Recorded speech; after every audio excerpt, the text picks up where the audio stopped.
Bonjour à tous, G-Skill continue son focus sur le gaming avec l'arrivée de son premier clavier pour joueurs, le Ripjohns KM780. On vous présente ici la version RGB, donc équipée de touches rétroéclairées personnalisables selon différents types de coloris ou encore d'effets.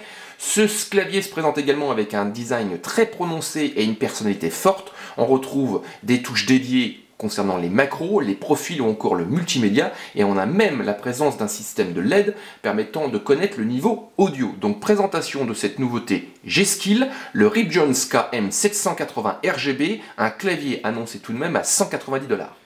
G-Skill se lance donc sur le segment des claviers gaming avec un premier produit, le Ripjohns KM780. Il est disponible en version MX où le rétroéclairage est rouge et cette version-là, la version RGB, qui propose un éclairage plus évolué puisqu'il sera possible pour chaque touche de configurer une couleur ou encore d'appliquer des effets, soit à une touche, soit à un ensemble de touches ou encore à un espace dédié du clavier. On constate tout de suite que le design est très marqué avec des courbes présente, ce qui lui donne une personnalité qu'on aime ou on n'aime pas. Là, c'est une affaire de goût. On retrouve un châssis entièrement en aluminium de très belle facture, 2 pièces en plastique de chaque côté, et originalité, on a une barre métallique qui fait tout le tour du clavier. Elle est utilisée par une petite pièce ici rotative en plastique qui permet de brancher le câble de sa souris pour éviter qu'elle s'en mêle lors d'une partie endiablée de jeux vidéo. L'ensemble pèse tout de même 1,58 kg sur la balance avec le repose-poignet, et tout ceci repose également sur 4 patins. Alors je vais vous montrer, voilà, 4 patins en caoutchouc permettant d'assurer l'assise et d'éviter que lorsqu'on a une frappe assez frénétique, que le clavier se mette à bouger ou alors à partir vers le fond. Au niveau mécanique, on a affaire à des switches MX de type brun, donc on a une frappe assez feutrée, je vais vous montrer. On retrouve également un son plutôt tirant sur le grave, ce qui permet d'atténuer la présence de ce clavier lorsqu'on l'utilise. On a également un anti-gauching à 100% et un full N-key releveur. On va détailler maintenant ses particularités, puisqu'on va retrouver des touches dédiées, aussi bien au niveau multimédia qu'au niveau des macros ou encore des profils. Sur le côté droit de ce clavier Ripjohns KM780 RGB, on a donc un groupe de touches dédiées au multimédia. On va avoir un bouton stop, un bouton pause, plage précédente, plage suivante, également un bouton mute ou encore une molette permettant de gérer le niveau sonore. Et on remarque qu'il y a un témoin lumineux permettant de connaître en temps réel, on va dire, le niveau sonore en cours actuellement. Clavier gaming, on va retrouver également un ensemble de touches dédiées au macro, mais également au profil. Donc on a 6 touches dédiées au macro allant de G1 à G6. Bien sûr, il est possible de configurer d'autres touches du clavier pour accepter une macro. Par contre là, on a bien des touches dédiées. Et à cette touche macro, il est possible d'associer différents profils, donc un maximum de 3 profils, et tout ceci sera enregistré dans une mémoire interne du clavier avec 512 kg de disponible.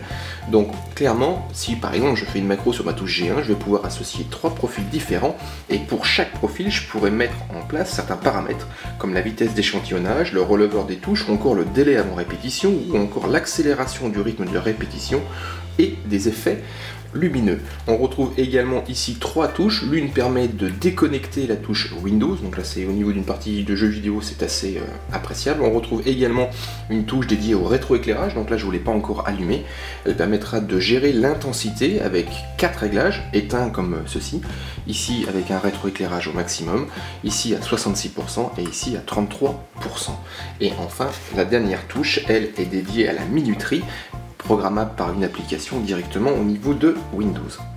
Enfin, à l'arrière de ce clavier, on va avoir droit à une prise USB ainsi que des jacks audio micro-casque. Ce Ripjohns KM780 RGB est donc une première pour G-Skill. Il s'agit d'un clavier gaming mécanique haut de gamme annoncé tout de même à 190 $.